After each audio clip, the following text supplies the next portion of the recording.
ជំរាបសួរបងប្អូនទាំងអស់គ្នាព្រឹកនេះមុនចេញទៅធ្វើការខ្ញុំមកឆ្លើយសំណួរបងប្អូនមួយដែលតែងតែសួរខ្ញុំថា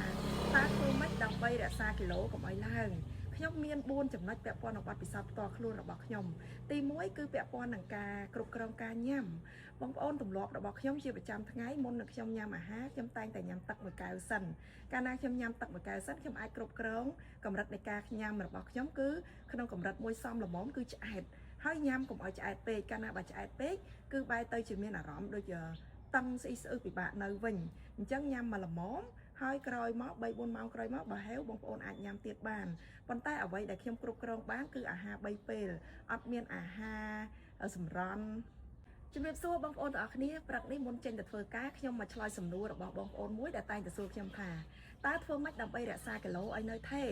ខ្ញុំមានបទពិសោធន៍ផ្ទាល់ខ្លួនចំនួន4ចង់ចែករំលែកបងប្អូនទី1គឺការគ្រប់គ្រងការញ៉ាំជាទម្លាប់ខ្ញុំតែងតែញ៉ាំទឹកមួយកែវមុននឹងញ៉ាំអាហារដូច្នេះខ្ញុំអាចគ្រប់គ្រងបរិមាណនៃការញ៉ាំរបស់ខ្ញុំក្នុងកម្រិតមួយសមល្មមហើយបើសិនជាខ្ញុំញ៉ាំឆ្អែតពេកគឺបែរទៅជាមានអារម្មណ៍ស្អ៊ីស្អ៊ុនៅអត់សុខទៅវិញដោយសារតែយើងធ្លាប់ញ៉ាំបរិមាណដែលល្មមហើយមួយទៀតខ្ញុំញ៉ាំអាហារតែ3ពេលទេគឺមានន័យថាអត់មានចំណីចំណុកនៅចន្លោះនៃអាហារទាំង3ពេលនេះទេគឺរាល់ពេលអាហារ3ពេលគឺញ៉ាំហើយការញ៉ាំនោះទៀតសោតគឺខ្ញុំញ៉ាំបាយតិចហើយញ៉ាំម្ហូបច្រើនអញ្ចឹងម្ហូបមានត្រីសាច់បន្លែហ្នឹងគឺយើងញ៉ាំឲ្យច្រើនហើយយើងស្លនៅក្នុងរសជាតិមួយដែលល្មមមិនផ្អែមពេកមិនប្រៃពេកដែលយើងអាចញ៉ាំលេងបានហើយយើងញ៉ាំសម្លឲ្យច្រើនហើយយើងញ៉ាំបាយឲ្យតិចតាមដែលអាចធ្វើបានចាហើយមួយទៀតបងប្អូនត្រូវកាត់បន្ថយអាហារដែលមានរសជាតិផ្អែមពេកអាហារកែច្នៃឬក៏អាហារកំប៉ុងហើយមួយទៀតទម្លាប់ខ្ញុំអត់ញ៉ាំតកកអញ្ចឹងអត់ដឹងថាបងប្អូនធ្វើដូចខ្ញុំឬក៏អត់ទេនេះគឺជាទម្លាប់ផ្ទាល់ខ្លួនទី2គឺពាក់ព័ន្ធទៅនឹងសកម្មភាពគឺហាត់ប្រាណហ្នឹងបើសម្រាប់ខ្ញុំហាត់មិនបានទៀងទេដោយសារតែរវល់ការងារច្រើនហើយនិយាយទៅពេលខ្លះខ្ជិលអត់មានគ្នា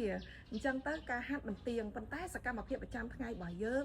មានន័យថាយើងសកម្មយើងធ្វើការងារមានសកម្មភាពដោយមិនអង្គុយស្ងៀមចានេះក៏ជាចំណុចមួយដែលធ្វើឲ្យយើងរក្សាគីឡូបានដែរហើយបើបងប្អូនល្អមែនតើគឺឆ្លៀតហាត់ប្រាណឲ្យបានមួយថ្ងៃ30នាទីគឺជារឿងល្អបំផុតទី3គឺការគ្រប់គ្រងការញ៉ាំ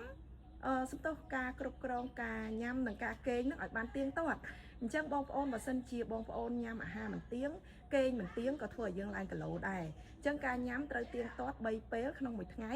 ហើយការគេងក៏ត្រូវឲ្យទៀងទាត់ដែរយ៉ាងតិចឲ្យបាន6ទៅ7ម៉ោងក្នុងមួយថ្ងៃចាហើយចំណុចចុងក្រោយគឺការគ្រប់គ្រងផ្លូវចិត្តអញ្ចឹងបងប្អូនកុំឲ្យហត់ពេកកុំឲ្យ stress ពេកពេលខ្លះយើងគិតច្រើនពេកយើង stress ពេកយើងគេងអត់លក់ហ្នឹងក៏ធ្វើឲ្យយើងឡើងគីឡូដែរអញ្ចឹងគ្រប់គ្រងផ្លូវចិត្តឲ្យបានល្អគិតវិជ្ជមានហើយកុំគិតច្រើនពេកហើយដូចថាចេះទម្លាក់បញ្ហាចោលនៅម៉ោងសម្រាកគឺយើងបិទភ្នែកគេងឲ្យលក់ស្កប់អញ្ចឹងធ្វើឲ្យគីឡូរបស់យើងគឺអត់ឡើងទេ